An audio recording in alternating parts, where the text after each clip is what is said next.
Smartphones. It's become an everyday essential: food, water, air. You got to have your phone.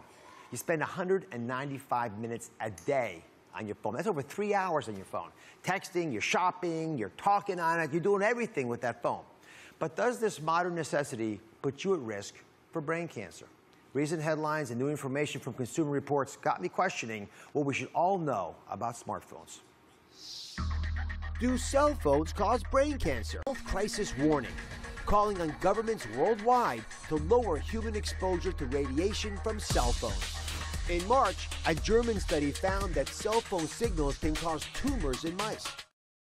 Let's start with what smartphone radiation actually is and how it may affect your body. So, when you make a phone call, your phone sends a signal out. It actually receives a signal as well. These radio frequency waves go from its antenna to the cell phone towers and back again.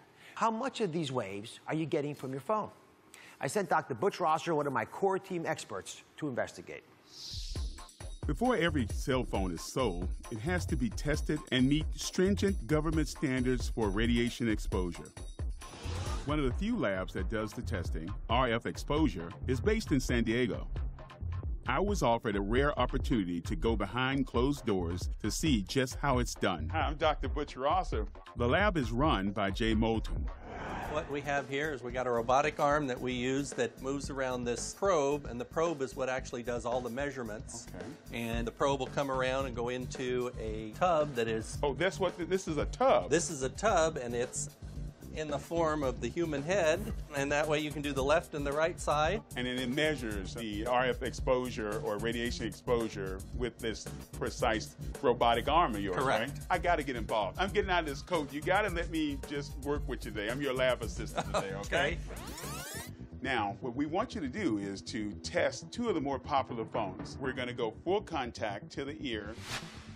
We're going to move it away about 1 inch. And then we're going to have it in the speaker or earpiece position like this. Is that correct? That's correct. To do the test, we will attach the phones to this model of the human head at the spot where the ear would be located. This model is the standard size mandated by the government for testing cell phones. But as it turns out, only 3% of the population actually has a head this size. That head is closer to my size head, or maybe a little bit bigger. What about women and children? Is this test going to be applicable to the safety of women and children? It hasn't been proven one way or another yet, but they are, there has been talk and they've been looking at it. To start the testing, we fill the mold with a substance designed to simulate human tissue. So it represents the electrical properties of the human head so that we see how much of that energy will penetrate in through that tissue. Next, the mechanical probe is inserted into the fluid. Finally, Jay simulates making a phone call with the phone placed against the head, while the mechanical probe moves through the mixture to measure the radiation emitted by the phone. The radiation levels show up on a computer monitor. Well, the yellow shows where the hottest point is on the phone. Hottest here means the highest level of radiation being transmitted to the head. I can't wait to see if there's a difference as you move the phone away from your head.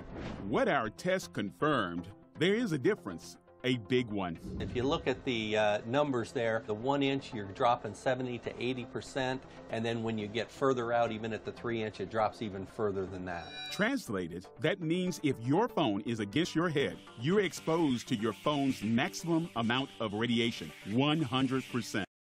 Other variables besides distance from your head that make a difference with this radiation? Well, first of all, your reception, okay? If you have fewer bars and you got poor reception, that means your phone is actually working harder and there's more radiation exposure.